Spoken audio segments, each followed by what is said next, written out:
It's another weekend, and there are good options for both indoor cats and outdoor cats around Montreal. Here to talk about some of them is managing editor of JoeBlow.com, Chris Bumbray. Hey, Chris. Hey, I'm definitely an indoor cat this weekend, Caroline. It's pretty cold out there.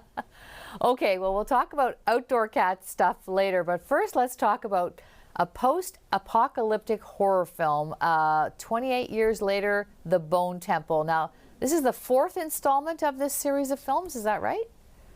It is. And it follows 28 Years Later, which just came out 6 months ago and was directed by Danny Boyle. So here's the thing. I didn't actually really like 28 Years Later. I thought it was kind of draggy, a little bit uneven, pretentious. But I walked into the Bone Temple and I had the time of my life. This was a great movie. Ralph Fiennes is back from the last film. He's kind of the lead this time. He's a doctor that's trying to cure the infection. Jack O'Connell plays the villain. He's kind of a scavenger of the wastelands who's even more dangerous than the infected are. There's a scene in this movie towards the end that made the audience that I saw it with applaud, which never happens. So for horror fans and non-horror fans alike, this one is an absolute blast, but it's a little bit gory. I don't know if you can tell by the footage that we saw there, but yes, quite gory. Yeah, quite a good hint there with all that blood all over Ralph Fiennes' face. Let's talk about another indoor cat activity on Netflix. They have a new streaming film called The Rip with Ben Affleck and Matt Damon. And what's the story here?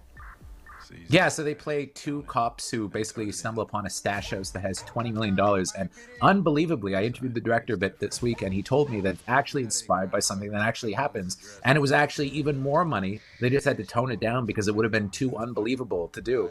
But I have to say, isn't it weird that a Matt Damon and a Ben Affleck movie is going direct to streaming? There was a time where, these guys, two of the biggest movie stars in the world, it's shocking that it's not opening in theaters. But that just tells us where we are. And I have to say, The Rip is a really good time. And on a weekend where the weather's like this, you could do worse than stand and watch a really fun action movie. And fun fact, I actually Googled it, including Good Will Hunting. These guys have worked on 12 projects together. They were actually Fenway Park extras in Field of Dreams, but they didn't make the final cut. So this is a little better than that, hopefully. Now, for those looking for some eye-catching cars this weekend, you can go to the car show. You can. It's at Palais de Congrès. And, the thing that it's so interesting about it is that you really get a hint of changing car technology that's out there. Not only the safety features, but also the fact that, at a certain point, these cars, they're going to start driving themselves almost, right? The technology already exists. When I go to LA, I see Waymos all the time, these driverless taxis. It's such a strange thing. I wonder if the future generations are even going to learn how to drive anymore. But one of the cool things about the auto show is that you can go and you could try some of these crazy cars. And one of the things that they are letting people try to test drive, and you can register for it, are the Tesla Cybertrucks. Now, I have to say, I'm not a huge fan of the design of these things, but I have been seeing them more and more in Montreal. And, as much as I don't really like them, I wouldn't mind getting behind the wheel of one and seeing what it was like to drive it. Although I feel like they're not great in winter. Good for the apocalypse, maybe. And if you like your... Good for 28 years later. If you want to go to the Bone Temple, that's perfect. Quickly, if you like your dance party served on ice, Igloofest is back. Yeah, and I think it lives up to its title this weekend, considering the temperature. Hey, listen, if you're going to this, have a blast. It is always fun. Wear layers. Make sure to put on some warmers under your gloves. Drink something hot, maybe a hot toddy. Those are always good. And hey, there's a great lineup. Sophie Tucker is playing this weekend. It always sells so well, and it's a great activity.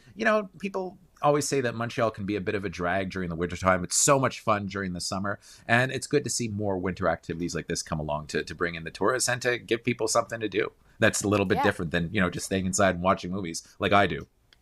Or like I will be doing. Thank you so much for this, Chris. I will not see you at Igloofest. No, I won't be there either, so don't worry. Take care. Bye.